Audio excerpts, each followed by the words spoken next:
we are in day number 2. Day number 1, my heart sank to my stomach. WTF, man, why am I getting this issue? It's a brand new bike, it's only got 5 miles. Maybe I'll never have an answer for why that happened, but so far so good. Now we're going to get back on the road. Kind of skeptical about this issue, hoping it doesn't return.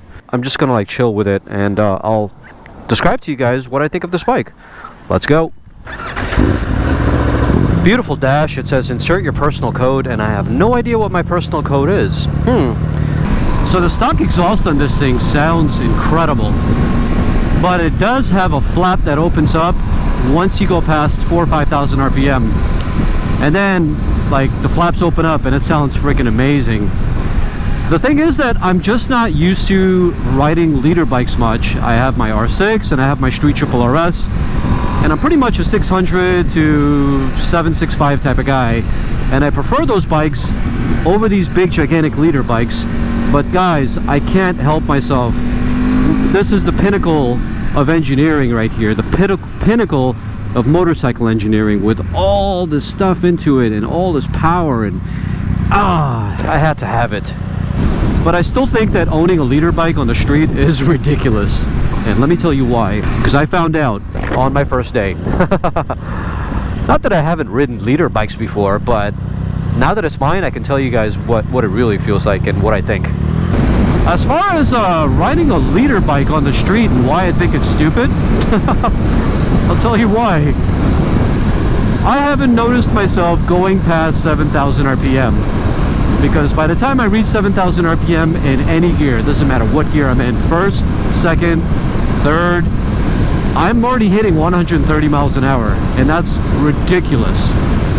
On the Street Triple and on the R6, for me to hit those kind of speeds, I gotta be like in 4th gear, and I'm like revving this thing out all the way up to 16,000 RPM. And that's what makes the small displacement bikes so fun, because you can wring the neck out of them and you've used the entire capacity of the bike, versus something like this. It's nearly impossible to do on the street, and that's why I think leader bikes are stupid for the street. But I bought one anyways because it's freaking cool. Right now I'm in sport mode, but it does have race mode, but you have to go to the menu system to change it into race mode. But I haven't read the manual yet, and I'm not really sure what race mode entails versus sport. Am I going to get more power? Am I going to get less nannies? I don't know what's going to happen. These are all things I need to find out after I start reading the manual. Like normally, you would never read a manual when you get a bike, right? Because it's pretty rudimentary, like an R6. It has TC and that's it. There's so many acronyms on this thing, 3-letter acronyms that, and then each one of these acronyms has like 8 different settings. I'm like, what is all this? So I gotta read through all that and find out all these little things. I think where this bike is gonna shine for me and for most people is on a track day event. And then, oh my god, I just can't wait till my first track day event. But considering it's July here in SoCal, most of the tracks are in the desert. It's unbearable. It's like 110 degrees, and I won't be able to function. If I bought this bike during the springtime and it was March, April, whatever, I would have immediately looked for a track day event just so I could take it and see what this thing was about. As far as seat height on this bike, it's as tall as my R6, and I'm so happy that I have all this experience with my R6, or else I would not be able to get comfortable with this bike. But between yesterday and today, I'm feeling super comfortable on this bike. Like, I've been able to thrash it around, and it feels solid underneath me. It feels planted, and it's probably partly due to these tires, because they're just so brand new and unused yet, and they have all the compound on the edges, and it just feels so damn good. So overall, it's just been fantastic. The other thing I noticed with this bike is that it doesn't like to be low in the RPMs when you're first taking off in first gear.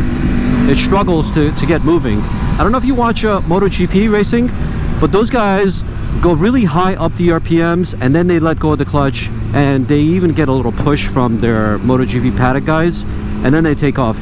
Well, it's similar with this motorcycle. You gotta be higher up in the RPMs or else the clutch doesn't engage. And I'm going by the other motorcycles that I have. I'm going by the R6, I'm going by the Street Triple. They're not like that, but this one is.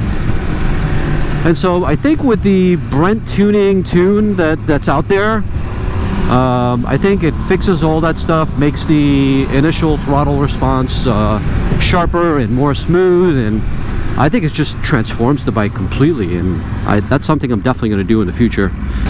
So let's see, what else? As far as comfort is concerned, not that any of you care.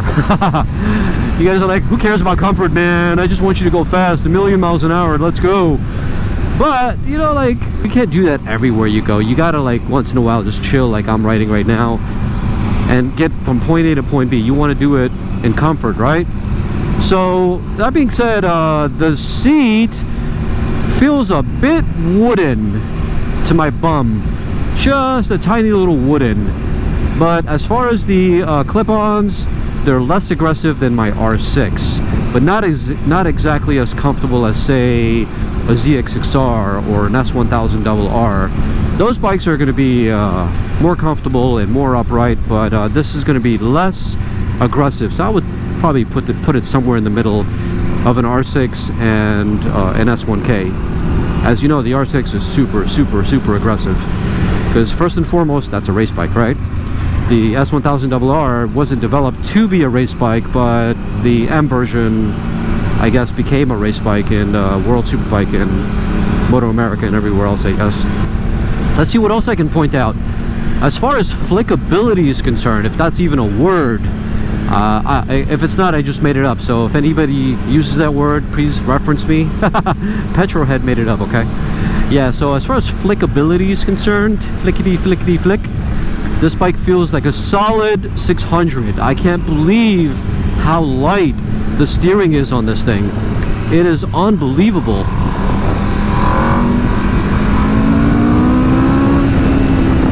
And in an instant, no matter what gear you're in, it has this amazing burst of torque that puts you back. And if your visor is open, it'll close your visor for you because of the force of the wind. There have been many times with my R6 and my Street Triple where I went from 0 to 100 off the line and I had my visor open. My visor never went down on its own, but with this, several times my visor has gone down because the wind is so strong and it's pulling so hard. It's incredible how much acceleration and throttle this motorcycle has. It's truly a freaking weapon, man. Seriously unbelievable. I would love to do a launch control right here if I knew how to, and if I had the balls. This would be the place. Woo!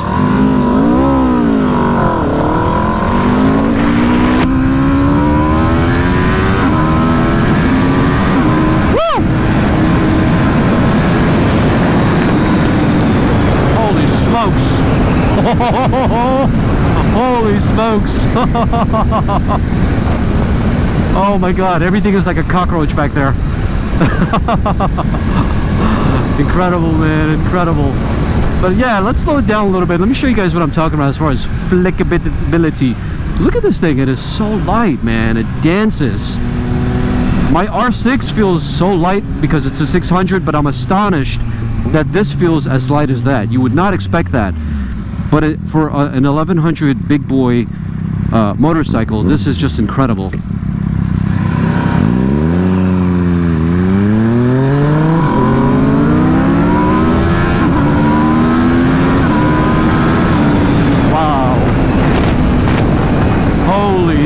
Holy.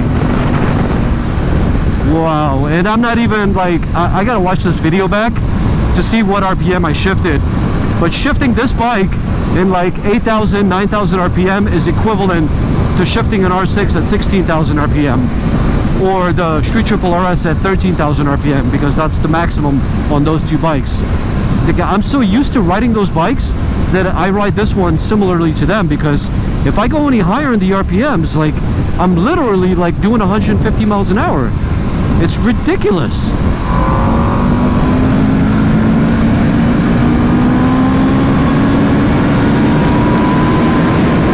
This keeps pulling. Oh my god.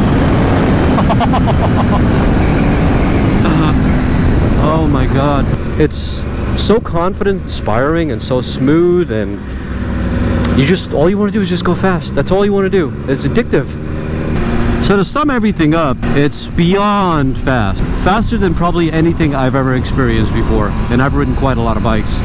The most powerful bike I've ever ridden was the Ducati V4R, 235 horsepower. And this one has 217, so... But what I gotta do is I gotta find out what this thing weighs. So I got several plans for the bike. I'm getting a new tail tidy, and I'm gonna start contacting manufacturers about exhaust systems. So I'm gonna do another exhaust shootout, probably do another build series on this bike, and there's gonna be a lot coming, man. This is like just the beginning. I'm gonna create some seriously cool videos with this bike, just like I did with my Street Triple and R6. So if you guys are a fan of this bike, or you want to live vicariously through me and get my experiences and reactions, then please do me a favor. I would really appreciate it, and subscribe to the channel and give this video a like while you're at it. But of course, you're watching this because you're an OG of the channel and you've been supporting me since day one, and I really appreciate it. But the first thing that's going to go on this bike is probably the tail, getting the tail tidy. Probably the new rate cycle one. But if you guys have any other suggestions, leave a comment down below. Much appreciated in advance. And then if you have any suggestions on exhaust I should buy, leave a suggestion as well. I do have a preference, and my preference is a clean look. And so the new rate cycles is going to make the back really nice and clean. But then I'm not a big fan of this exhaust because it's huge. And I would prefer something shorter, like the one on my R6 and Street Triple. Doesn't protrude out too much.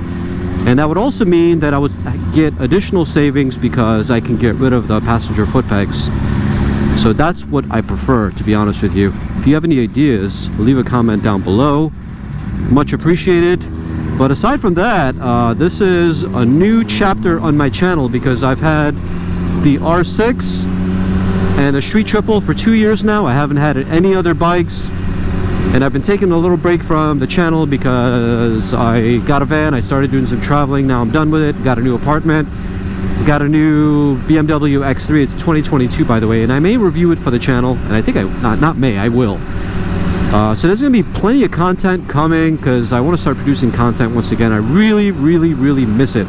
It's been a while, but you know, life is important. You got to take care of your priorities, and I've been doing that for quite a while actually. But I'm ready to kind of jump back into the bandwagon of things and start creating some content because it's a lot of fun, and I'm sure you guys would enjoy that.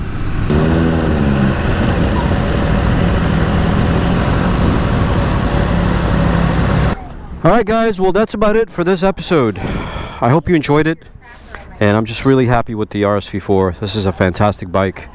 I'll catch you guys later. Peace. Ciao for now.